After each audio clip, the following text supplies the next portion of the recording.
Serena മാറി big boss ഒന്നുകൊണ്ടേ ലക്ഷ്മിനെ പോലെ തന്നെ ഇരിക്കുന്നത്. ഓക്കെ.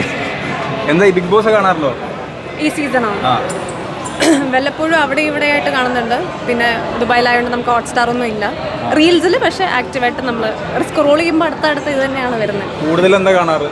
അവിടെ നിൽക്കും, ഞാൻ ഇവിടെ തന്നെ ഉണ്ട്. ഇത് പിടിച്ചു. കൂടുതൽ ആരുടെ ഗെയിമാണ് കാണാറ്? മറക്കരുത് എടുക്കാൻ. ആരുടെ ഗെയിമാണ് കാണുന്നതെന്നോ? വളരെ സ്കാറ്റേർഡ് ആയിട്ടുള്ളൊരു സീസൺ ആയതുകൊണ്ട് തന്നെ എല്ലാവരുടെയും മാറി തിരിഞ്ഞും കണ്ടുകൊണ്ടിരിക്കുകയാണ്. ഒരാളിലേക്കോ രണ്ടുപേരിലേക്കോ ചുരുങ്ങിയിട്ടില്ല ഇതുവരെ സീസൺ.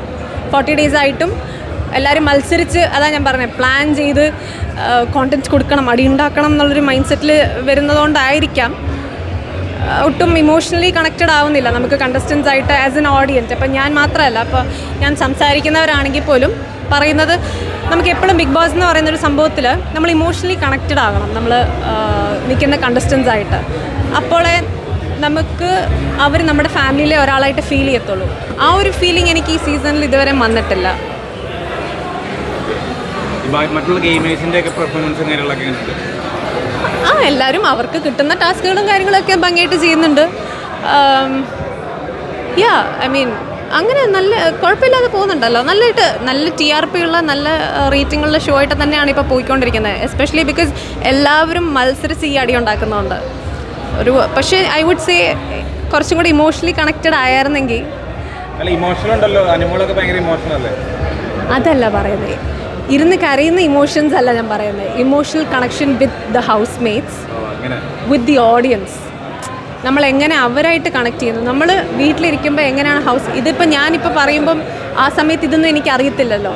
ഞാൻ ഹൗസിൽ നിൽക്കുമ്പം എനിക്കിതൊന്നും അറിയില്ല. അപ്പോൾ ഇറങ്ങിക്കഴിഞ്ഞിട്ടാണ് പല കാര്യങ്ങളും നമുക്ക് മനസ്സിലാവുന്നത്. ഇമോഷണൽ എൻ്റെ ആണോ? വെച്ചോ എടുക്കണ്ട, ആരാന്നറിയില്ല. അപ്പം ആ ഒരു കണക്ഷൻ ബിൽഡ് ചെയ്യുന്നത് ഭയങ്കര ഇമ്പോർട്ടൻ്റ് ആണ്. പിന്നെ എന്നെ സംബന്ധിച്ച് ഞാൻ അവിടെ നിന്നത്, നമ്മൾക്ക് കുറച്ചും കൂടി ഇമോഷണൽ ബോണ്ടിങ്സ് അവിടെ ഉണ്ടായാലും നമുക്ക് ഒരു ആശ്രയമാണ്. എപ്പോഴും ഒരു ഷോൾഡർ ടു ലീൻ ഓൺ എന്നൊക്കെ പറയുന്നത് ഭയങ്കര ഇമ്പോർട്ടൻ്റ് ആണ്. പക്ഷേ ഇപ്പോൾ എന്ന് പറയുന്നത് ഗെയിം കളിക്കുക, ആര് എവിടെ നോക്കിയാലും മനസ്സിലായോ, വെട്ടൊന്ന് തുണ്ടം രണ്ടെന്നുള്ള പറയുന്ന പോലെ എല്ലാവരും അങ്ങോട്ടും ഇങ്ങോട്ടും അങ്ങനെ തന്നെയാണ് ചെയ്യുന്നത്. There is no bonding as such. ആ ഒരു കണക്ഷനും കൂടി ബിൽഡ് ചെയ്തായിരുന്നെങ്കിൽ അതല്ല. എനിക്ക് തോന്നുന്നു എല്ലാവരും ഭയങ്കര ഇൻഡിവിജ്വൽ അല്ലെങ്കിൽ ഭയങ്കര കുറച്ചും കൂടെ സെൽഫിഷ് ആണോ, അങ്ങനെ സെൽഫ് പ്രൊക്ലെയിംഡ് ആയിട്ട് നിൽക്കുന്ന പോലെ ഫീൽ ചെയ്യുന്നു. ബട്ട് കുറച്ചും കൂടെ എൻ്റർടൈൻമെൻറ്റ് അല്ലെങ്കിൽ കുറച്ചും കൂടെ മോറൽ വാല്യൂസൊക്കെ കീപ്പ് ചെയ്താൽ ആൾക്കാർക്ക് കുറച്ചും കൂടെ നല്ല രസമായിരിക്കും കണ്ടിരിക്കാനെന്ന് തോന്നുന്നു. ഈ പറഞ്ഞ പോലെ ബിഗ് ബോസിലൊക്കെ പല രീതിയിൽ പ്രൊവോക്ക് ചെയ്തിട്ട് പല കാര്യങ്ങളും നടത്തിയിട്ടുണ്ട്. നിങ്ങളുടെ ബിഗ് ബോസിലായാലും ഇപ്പോഴത്തെ ബിഗ് ബോസിലായാലും. പക്ഷേ നമ്മൾ വീട്ടുകാരെ പറ്റി സംസാരിക്കുക, പുറത്തുള്ള ആൾക്കാരെ പറ്റി സംസാരിക്കുക, അത്തരത്തിലുള്ള കാര്യങ്ങളൊക്കെ പറ്റിയിട്ട് സെറീനെ കണ്ടിരുന്നു. ബിഗ് ബോസിൽ പല കണ്ടസ്റ്റൻറ്റും വൈൽഡ് കാർഡായിട്ട് വന്ന കണ്ടസ്റ്റൻറ്റ് പുറത്തുള്ള കാര്യങ്ങളെ പറ്റി സംസാരിക്കുക. ഞാൻ എന്നാൽ ഇങ്ങനെ പിടിക്കാം, ഞാൻ എല്ലാം മിക്സായി പോവേ. അല്ല, എൻ്റെ കഥ ഞാൻ പിടിച്ചു. വൈൽഡ് കാർഡ്സ് വന്നിട്ട് വൈൽഡ് കാർഡ് മാത്രമല്ല, വീടിൻ്റെ അകത്തുള്ള ആൾക്കാർ വീടിൻ്റെ പുറത്തുള്ള ആൾക്കാരെ പറ്റിയിട്ട് സംസാരിക്കുന്നു. എന്തെങ്കിലും പറഞ്ഞാൽ അച്ഛനെ വിളിക്കുന്നു. ആര് എവിടെ പറഞ്ഞാലും അത് തെറ്റല്ലേ? തെറ്റാണ്. എന്തിനാണ് നമ്മൾ നമ്മുടെ ഫാമിലീനെ എന്തിനാണ് ഇതിനകത്ത് കൊണ്ടുവരുന്നത്? നമ്മൾ ആസ് എൻ ഇൻഡിവിജ്വൽ ഗെയിമറായിട്ടാണ് നമ്മൾ ആ വീട്ടിനകത്ത് കയറുന്നത്. നമ്മൾ ഇതിപ്പോൾ പുറത്ത് ഈ ക്യാരക്ടർ അസാസിനേഷൻ ചെയ്യുന്ന രീതിയിലാണെങ്കിലും അല്ലെങ്കിൽ അകത്ത് ഇവർ തമ്മിൽ സംസാരിക്കുന്നതാണെങ്കിലും ഒരിക്കലും അങ്ങനെ ചെയ്യാൻ പാടില്ല. അവർക്ക് എന്ത് റൈറ്റ്? അങ്ങനെയൊക്കെ സംസാരിക്കുമ്പോഴാണ് അവരുടെ പേഴ്സണാലിറ്റി റിവീൽ ആവുന്നത്, അവരുടെ ക്യാരക്ടർ പുറത്ത് വരുന്നത്. അപ്പോൾ അതിനനുസരിച്ച് നമ്മൾ അവരെ മനസ്സിലാക്കണം. ഇത് ജനങ്ങളുടെ ഷോ ആണ്. നമ്മൾ ഓരോരുത്തരും ഇപ്പോൾ ഈ 10-25 ആൾക്കാർ അതിനകത്തുണ്ടെങ്കിൽ ഓരോരുത്തരും ഓരോ രീതിയിലാണ് അവരെ റെപ്രസെൻറ്റ് ചെയ്യുന്നത്. നമുക്ക് റിയലൈസ് ചെയ്യണം അത് എങ്ങനെയാണ്, എന്താണ് അവർ കാണിക്കാൻ ഉദ്ദേശിക്കുന്നത്. This is their personality. ഇങ്ങനെയാണ് ഒരു വിന്നർ ബിഹേവ് ചെയ്യേണ്ടത്. ഇതൊക്കെയാണല്ലോ നമ്മൾ at the end of the day. ഇപ്പം ഞാൻ എനിക്ക് റിലേറ്റ് ചെയ്യാൻ പറ്റുന്നത്, ഇപ്പം എനിക്കിതൊരു സ്പോർട്സ്മാൻ സ്പിരിറ്റുള്ള ഈ ഒരു സീസൺ അല്ലെങ്കിൽ ബിഗ് ബോസ് എന്നുള്ള റിയാലിറ്റി ഷോ എനിക്ക് എടുക്കാൻ പറ്റുന്നത് ബിക്കോസ് ഞാൻ കണ്ടിന്യൂസ് പാജൻസ് ചെയ്യുന്നൊരു വ്യക്തിയാണ്. മിസ് ക്വീൻ കേരള ആണെങ്കിലും പല പാജൻസും ഞാൻ വിൻ ചെയ്ത് അല്ലെങ്കിൽ പലയിടത്തും ഫെയിലിയറായി വന്നാലും I know this is a place to learn. ഇതിൽ നിന്ന് എന്തെങ്കിലും പഠിക്കാനുണ്ട്. പഠിച്ചിട്ട് അടുത്തയിലേക്ക് പോവുക, പരിശ്രമിക്കുക, ജയിക്കുക, തിരിച്ചു വരിക. അല്ല ഇതൊരു ഗ്രഡ്ജായിട്ട് ലൈഫ് ലോങ് കൊണ്ട് നടന്ന് അങ്ങനെയല്ല. This is A game show. കഴിഞ്ഞാലും നമുക്ക് നല്ല ലൈഫുണ്ട്, ജീവിക്കണം, ജീവിച്ച് കാണിക്കണം. ഈ അനുമോളിനെ സംബന്ധിച്ചായാലും അനുമോൾക്ക് പുറത്ത് നല്ല ഓഡിയൻസ് ആയിട്ടാണ് അകത്ത് കയറിയത് തന്നെ. പക്ഷെ അനുമോളുടെ ഇപ്പോഴത്തെ ഗെയിം കാണുമ്പോൾ തന്നെ ഭയങ്കര ഹെയ്റ്റ് കൊണ്ടുവന്നെത്തിച്ച കണ്ടസ്റ്റൻ്റ് എന്നുള്ള രീതിയിൽ പുറത്ത് സംസാരിക്കുന്നുണ്ട്.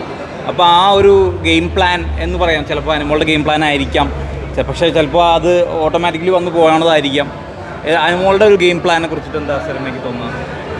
എനിക്ക് എങ്ങനെ അവരെ ക്രിട്ടിസൈസ് ചെയ്യാൻ പറ്റും? ഞാൻ അവരെ ഇപ്പോൾ ജഡ്ജ് ചെയ്യുന്നത് തെറ്റല്ലേ? അവരുടെ ഗെയിം പ്ലാൻ ചിലപ്പോൾ അവരങ്ങനെ ഡിസൈഡ് ചെയ്തതായിരിക്കും അകത്തേക്ക് കയറുന്നത്. അപ്പോൾ എനിക്ക് അതിനെ ഒന്നും ജഡ്ജ് ചെയ്യാനുള്ള ആളൊന്നും അല്ല ഞാൻ.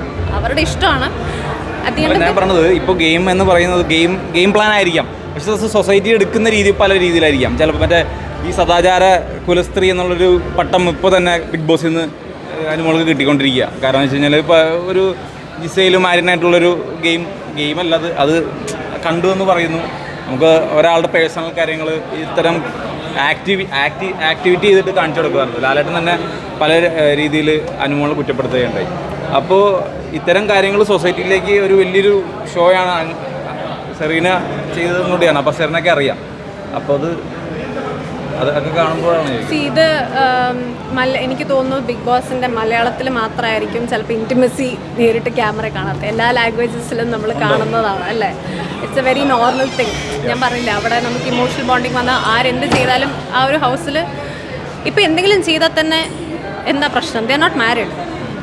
അവർക്ക് കൺസെൻറ്റായിട്ട് അവരെന്തെങ്കിലും കൺസെൻഷ്വലായിട്ട് എന്തെങ്കിലും അവർ കിസ് ചെയ്താൽ ആർക്കാണ് അതിന് പ്രശ്നം? As long as they are okay. ആര്യനും ജിസയിലും ഓക്കെ ആണെങ്കിൽ എന്തിനാണ് അതിനകത്ത് പ്രശ്നം ഉണ്ടാക്കുന്നത് എനിക്കറിയില്ല.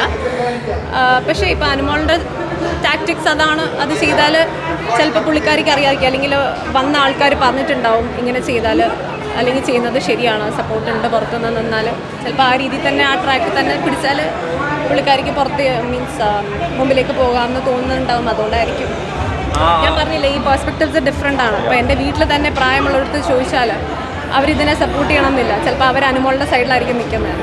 ഡിപ്പെൻസ്. ടിപ്പിക്കൽ ഓഡിയൻസ്, വേറെ ഓഡിയൻസ്, ചിൽഡ്രൻ, മുതിർന്നവർ എല്ലാം ഡിഫറെൻ്റാണ്. അപ്പോൾ ലാലേട്ടൻ തന്നെ അവിടെ തർക്കിച്ച് അത്രയും ക്യാമറാസിൽ ഒന്നുമില്ല എന്ന് പറഞ്ഞെടുത്ത് വിനു അവിടെ ഒന്നും ഇല്ല. പക്ഷെ അനുമോളത് ഇത് ചെയ്യുന്നില്ല. ഞാൻ കണ്ടു സംസാരിക്കുന്നു. അങ്ങനെ ആയിരിക്കും അവർക്ക് മനസ്സിലായത്. പുറത്തുനിന്ന് വന്ന കണ്ടസ്റ്റൻസ് ചിലപ്പോൾ പറഞ്ഞു കൊടുത്തതാണെങ്കിലോ അല്ലെങ്കിൽ അവർക്ക് മനസ്സിലായി കാണും ഞാൻ എൻ്റെ വാക്ക് മാറ്റിയാൽ വേറെ പ്രശ്നമാകും. സോ ഞാൻ എൻ്റെ വാക്കിൽ തന്നെ ഉറച്ചു നിൽക്കും. മിഥുൻ നിങ്ങളുടെ സീസൺ തന്നെ മിഥുൻ ഒരു സ്റ്റോറി പറഞ്ഞിരുന്നു. അത് കള്ളാന്ന് പിന്നെ പുറത്തിറങ്ങിയപ്പോൾ സംസാരിച്ചിരുന്നു. എനിക്കറിയത്തില്ല അത് കള്ളമാണോ. അത് ഇന്റർവ്യൂവിൽ പറഞ്ഞിരുന്നല്ലോ. കള്ളമാണെന്ന് പറഞ്ഞോ? ആള് പറഞ്ഞിരുന്നു എൻ്റെ നിലനിൽപ്പിന് വേണ്ടി ഞാൻ അന്ന് കഥ പറഞ്ഞതാണ് എന്ന് പറയും. രജനീഷ് എന്ന് പറഞ്ഞൊരു ഇന്റർവ്യൂവിൽ, രജനീഷ് ചേട്ടൻ്റെ ഒരു ഇന്റർവ്യൂവിൽ സംസാരിച്ചിരുന്നു. അപ്പോൾ ബിഗ് ബോസിൽ ഇത്തരം കാര്യങ്ങൾ സംസാരിച്ച് പുറത്തിറങ്ങി വേറെ ടോക്ക് സംസാരിക്കുമ്പോഴൊക്കെ ഞാൻ ആ കഥ കേട്ടോണ്ടിരുന്നത് എനിക്ക് ഭയങ്കര രസമായിട്ട് തോന്നി. ഭയങ്കര wow, such beautiful love story, I wish I had this love story എന്നൊക്കെ വിചാരിച്ചാണ് ഞാൻ ആ കഥ കണ്ടത്. ഞാൻ മിഥുൻ ചേട്ടനായിട്ട് വളരെ ക്ലോസ് ആണ്. എനിക്ക് ഒരു ബ്രദർലി അഫെക്ഷനാണ്. ഇന്നാണെങ്കിലും എന്നെ വിഷ് ചെയ്തിട്ടാണ് സിനിമയിലേക്ക് ഞാൻ വന്നത്. അപ്പം എല്ലാവരുടെയും ടാക്ടിക്സും എല്ലാം സ്റ്റോറീസ് ഡിഫറെൻ്റ് അല്ലേ?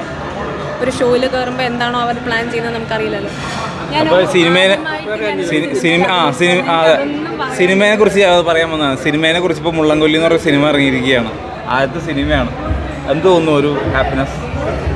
ആക്ച്വലി അത് എൻജോയ് ചെയ്യാൻ പറ്റിയില്ല. വന്ന ഉടനെ നിങ്ങളെല്ലാവരും ചോദിച്ചത് ബിഗ് ബോസിനെ പറ്റിയാണ്. എൻ്റെ ആ ഒരു മൊമെൻറ്റ് ആദ്യമായി ഞാൻ എൻ്റെ കണ്ടിട്ട് അതൊന്നും എൻജോയ് ചെയ്യാൻ പറ്റിയില്ല.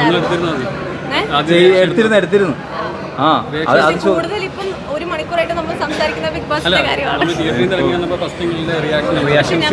പടം എനിക്ക് ആദ്യമായി ഞാൻ ബിഗ് സ്ക്രീനിൽ വരുന്ന ഒരു സന്തോഷമുണ്ട്. I am very grateful. അതിൻ്റെ ഡെഫിനറ്റ്ലി ഒരു കാര്യം ബിഗ് ബോസ് തന്നെയാണ്. ആ ഒരു പ്ലാറ്റ്ഫോമിൽ